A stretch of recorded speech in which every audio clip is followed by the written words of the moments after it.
Welcome to Madasaling Pinoy, your prayer partner. Ngayon ay Huwebes ng ika-26 na linggo sa karaniwang panahon. Ang mabuting balita ng Panginoon ayon kay San Lucas.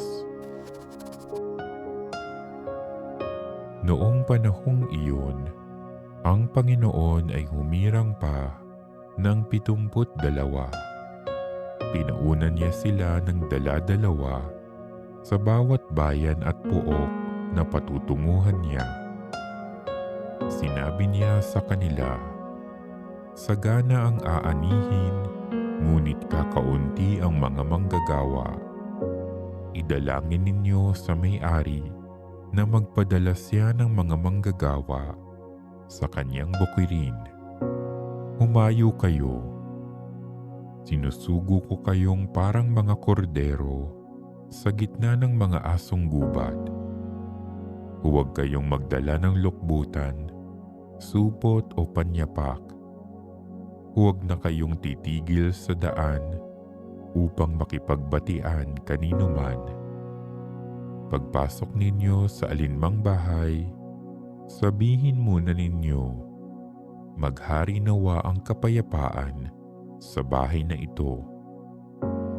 Kung maibigin sa kapayapaan ang nakatira roon, sasa kanila ang kapayapaan. Ngunit kung hindi, hindi sila magkakamit nito. Manatili kayo sa bahay na inyong tinutuluyan. Kanin ninyo at inumin ang anumang idulot sa inyo. Sapagkat ang manggagawa ay may karapatang tumanggap ng kanyang upa. Huwag kayong magpapalipat-lipat ng bahay.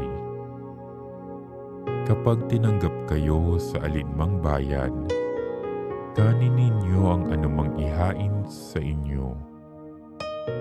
Pagalingin ninyo ang mga may sakit doon at sabihin sa bayan, nalalapit na ang paghahari ng Diyos sa inyo. Ngunit sa alinmang bayang hindi tumanggap sa inyo, lumabas kayo sa mga lansangan nito at sabihin ninyo, pati ang alikabok dito na dumikit sa aming mga paa ay ipinapagpag namin bilang babala sa inyo. Ngunit pakatandaan ninyong nalalapit na sa inyo ang paghahari ng Diyos.